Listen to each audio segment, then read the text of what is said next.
2020 is over. 2021 is here. Heavy ripping is back. Ladies and gentlemen, welcome to the Plectroverse.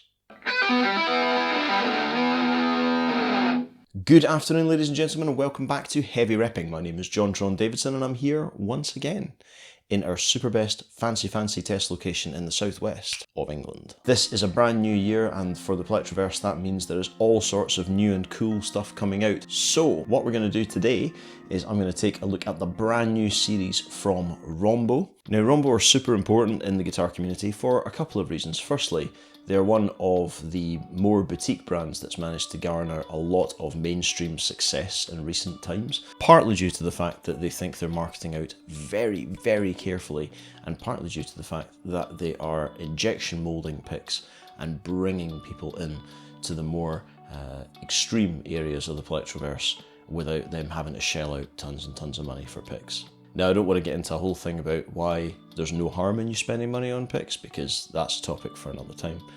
But what I do want to show you is the 4 new models that they brought out for this brand new series. So without further ado, let's go. Now, I've covered Rombo in a previous video where I did a big pick rundown of all the stuff they used to do, and in fact still do, which is the Diamond and the Wave and so on.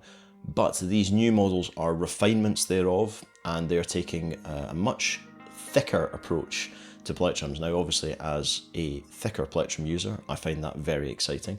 However, I was very surprised by the outcome of the stuff that they sent me. Normally, I would gravitate towards the heaviest pick that they make, but that was not the case in this instance, and I am going to tell you why. So what we've got here is a selection of 4 picks, same as last time, but completely different shapes, and we're going to start with this one, which is, for our British viewers, the Crisp. It has ergonomic top and back, which I'll be showing up here. So using my magic calipers, I can tell you that this is 1mm thick. It is also 30mm long and 23.3 wide, so it's a little bit narrower than you would get from something like a Jazz XL. It's about as long as a 351, but it's narrower, but they've made the gradient much more gentle on the way down. So if you're wanting to strum, it would sound like this.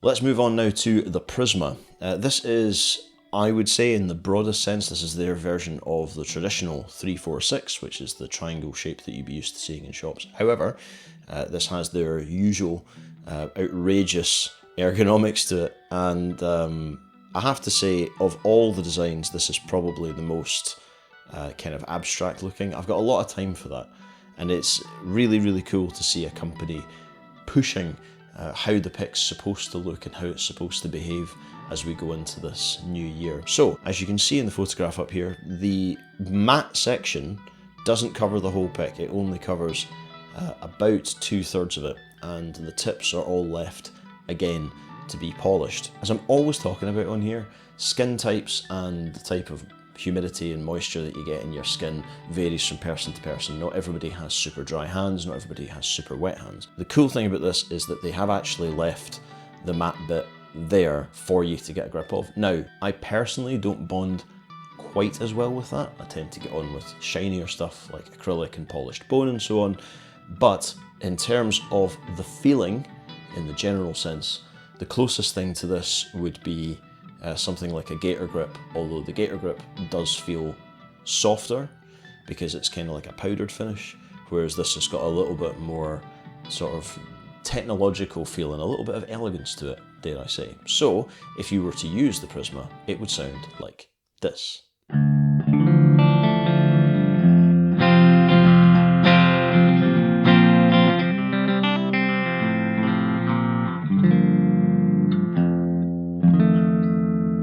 Now I'm going to skip the Q a little bit and we're going to talk about the Jade, which is this little yellow number here. It's got by far and away the most practical ergonomics out of the 4. There's nothing wrong with the others, but in terms of just a little bit of forward thinking, this is pretty cool. It's the thickest one they've done yet, it's 2.3mm, and there's a little lip at the top up here, which sort of curves out like that. Now, the cool thing about that is, it's just designed to sit above the crest of your finger pad and along the ridge of your thumb, which means that as you're doing the business with this, it's not going to go anywhere. Now that's very, very clever for a number of reasons, principally because I do love a bit of subtle ergonomic work, if you've ever seen me talk about the BHL stuff, but also that means that it's going to work with a lot more people's grips, whether you're going to hold it this way or whether you're going to hold it the Zach Wild way or whatever, however you're going to hold it, because you've just got that little hook sitting on the top, and that's really cool. Tonally speaking, I would say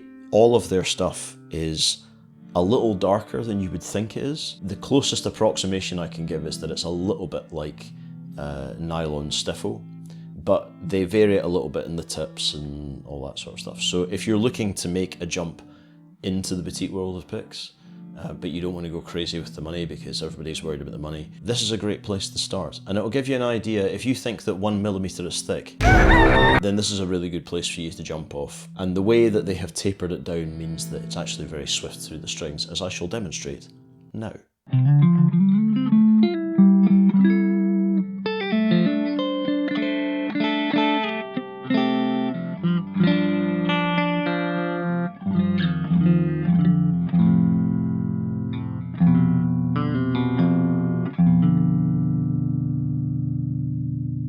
Now, the reason why I jumped the list in terms of thickness and have gone for the Jade in third place is because I really want to talk about this. This is the Horizon. This is my favourite one out of the series so far. Now, this isn't the thickest one here, and it's not even the widest. It's 27.1mm. Now, those are Jazz XL dimensions, which is, of course, my favourite shape, at least my favourite derivative size. Because this is predominantly polished, it sat a bit better with me. I have quite dry hands.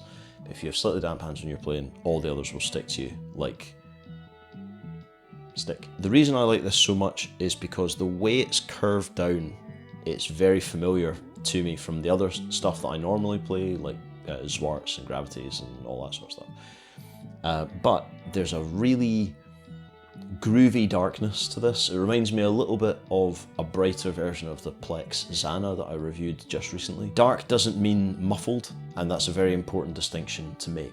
Like if you play a Les Paul and you're on the neck pickup, the sound is warm, but it doesn't sound like you're playing through a mattress. This is the same sort of principle. So there's loads and loads of punch, but it's not reserved in the same way. All of the picks here are excellent value for money. In terms of the packaging, it's excellent. They use a lot of recycled materials. Because of the injection molding process, it means that you're going to get consistency across all those picks, and that's really, really cool. They all spur you on to want to do things, and I enjoyed playing with the Horizon so much that it actually, because it's only 1.4mm thick, it actually got me back playing thinner stuff again, like Herco Holy Grail and the Dava Control pick and so on, because I suddenly thought to myself, well, if I'm enjoying this and it's under 2mm, then maybe I've spent so much time over that threshold that maybe I'll go back and investigate it again. And it does change your approach. Same way changing your drives out changes your approach. So, with all of that yapping, why don't we hear how it sounds?